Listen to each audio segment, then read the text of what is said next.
আসসালামু আলাইকুম। আমি ডক্টর রিতা তাহির। ধন্যবাদ জানাচ্ছি সবাইকে।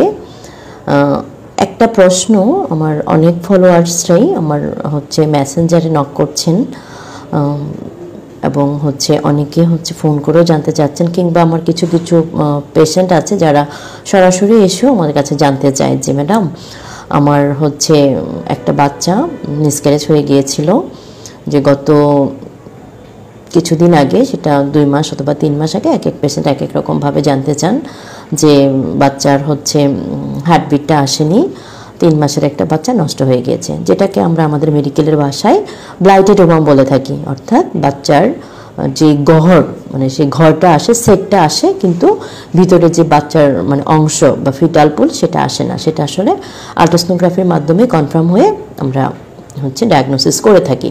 তো এই যে একটা সমস্যা, এটা অনেক পেশেন্টই আমার কাছে জানতে চান যে যদি এরকম হয় যে মিসক্যারেজ হয়ে গিয়েছে বা অ্যাবর্শন হয়ে গিয়েছে, তো পরবর্তীতে যদি সে বাচ্চা নেয় তাহলে কি তার এই সমস্যাটা আবারও হতে পারে, কিংবা সে কতদিন পরে আবার বাচ্চা নিবে।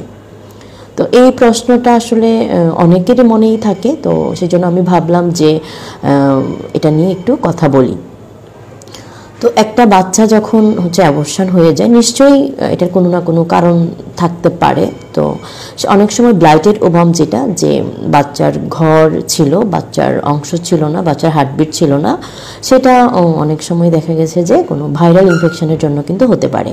তো আমি যেটা বলবো, আপনি বা আপনারা যাদের এই সমস্যাটা হয়েছে, তারা নেক্সট যখন আবার বাচ্চা নেওয়ার প্ল্যানিং করবেন, সেটা যেন মিনিমাম 3 থেকে 6 মাস পর্যন্ত হয়। হ্যাঁ, মিনিমাম 6 মাসটাই বেটার।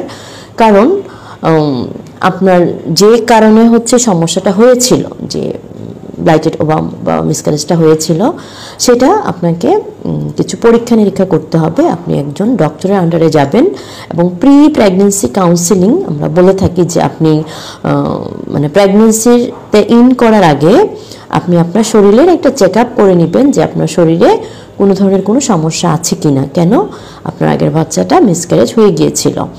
তো সেটা যদি আপনার কোনো সমস্যা ধরা পড়ে এবং সেই সমস্যাটা ট্রিটমেন্ট করে আপনি আবার প্রেগনেন্ট হন, তাহলে কিন্তু আপনার পরবর্তীতে মিসক্যারেজ হয়ে যাওয়ার চান্সটা অনেক কমে যাবে। আর সময়টা অবশ্যই আপনারা 6 মাস পরে বাচ্চা নেওয়ার জন্য ট্রাই করবেন। তো আশা করি আপনারা আমার এই ছোট একটি ভিডিওর মাধ্যমে আপনাদেরকে আমি বোঝানোর চেষ্টা করেছি যে মিসক্যারেজটা হয়ে গেলে পরবর্তীতে কতদিন পরে আপনি বাচ্চা নেবেন এবং বাচ্চা নেওয়ার আগে আপনাকে কি করতে হবে। তো সবাই ভালো থাকুন, সুস্থ থাকুন। আল্লাহ হাফেজ।